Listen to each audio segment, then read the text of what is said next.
बिस्मिल्लाहिर्रहमानिर्रहीम। हीर सियाल दा रांझे नूं जवा वे कोल कोल कत्ती तेरी ए बात तो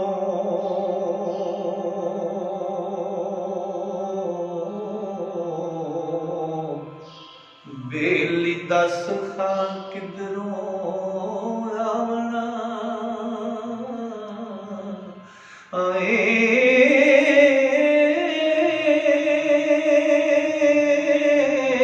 किसे मान मती करो कड्या ओ वे जिस वास्ते फेरियां पावना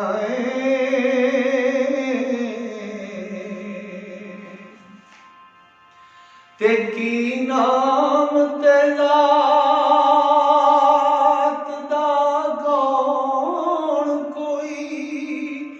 अते किस दा पुत कहावना ओ कौन छड़ आयो पिछे मेर वाली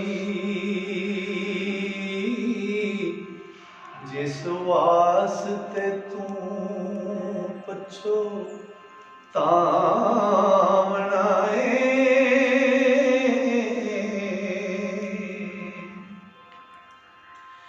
तेरी सूरत बहुत पसंद आवे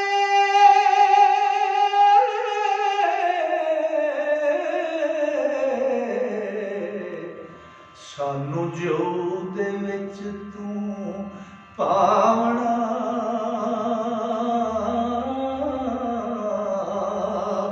आए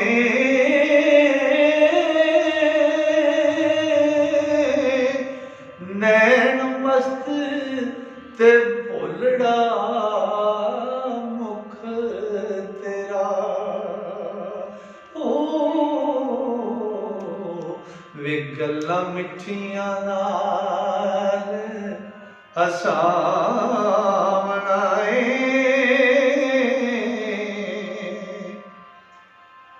ते केड़ा वतन दे नाम की सायां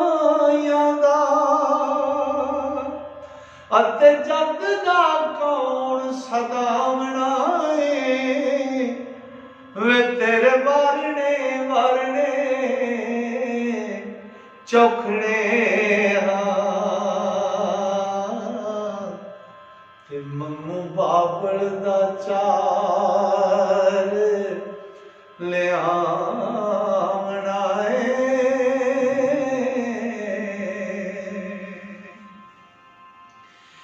वे मम्मू बाबल दा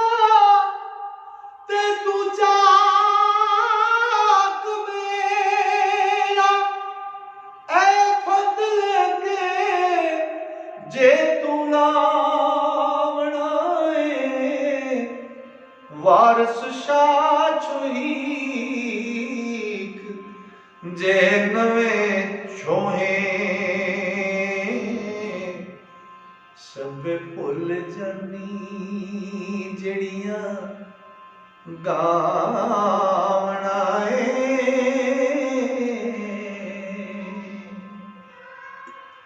कोल कोल कत्ती तैंडी बाट उत्तों बेली दस खां किधरों आवना है किसे मान मत्ती घरों कड्ढे जिस वास्ते फेरियां पावना है की नाम ते जात दा कौन है तू अते किस दा पुत कहावना है कौन छड़ आयो पिछे मेहर वाली जिस वास्ते तू पछो तावना है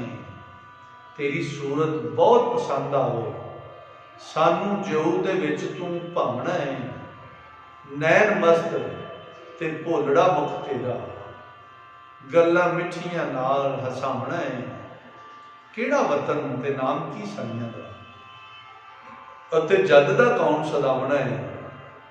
तेरे वारने चौखने हो मंगू बाबल का चार लियावना है ਮੰਗੂ ਬਾਬਲੇ ਦਾ ਤੇ ਤੂੰ ਚਾਕ ਮੇਰਾ, ਇਹ ਫੰਦ ਲੱਗੇ ਜੇ ਤੂੰ ਲੱਭਣਾ ਹੈ। ਵਾਰਸ਼ਾਹ ਛੋਹੇਕ ਜੇ ਨਵੇਂ ਛੋਹੇ, ਸਭੇ ਭੁੱਲ ਜਾਨੀ ਜਿਹੜੀਆਂ ਨਾਮਣਾ ਹੈ। ਦੋਸਤੋ, ਜਿਹੜੇ ਦੋਸਤ ਹੀਰ ਵਾਰਿਸ ਸ਼ਾਹ, ਹਜ਼ੂਰ ਵਾਰਿਸ ਸ਼ਾਹ ਦੇ ਕਲਾਮ ਨੂੰ ਪੜ੍ਹਨਾ, ਸੁਣਨਾ ਤੇ ਸਿੱਖਣਾ ਚਾਹੁੰਦੇ ਨੇ, ਉਹ ਸਾਡੇ ਇਸ ਚੈਨਲ ਨੂੰ ਸਬਸਕ੍ਰਾਈਬ ਕਰੋ ਤੇ ਤਲੀ ਦੇ ਬਟਨ ਨੂੰ ਦਬਾ ਲਓ। ਮੁਕੰਮਲ ਕਲਾਮ ਹੀਰ ਵਾਰਿਸ ਸ਼ਾਹ ਤੁਹਾਡੀ ਮਦਦ ਕਰ ਰਹੇ ਹਨ ਤਾਂ ਕਿ ਤੁਹਾਡੇ ਤੱਕ ਆਸਾਨੀ ਹੋ ਸਕੇ ਔਰ ਹਰ ਆਉਣ ਵਾਲੀ ਵੀਡੀਓ ਤੁਹਾਡੇ ਤੱਕ ਪਹੁੰਚ ਸਕੇ। अस्सलाम वालेकुम।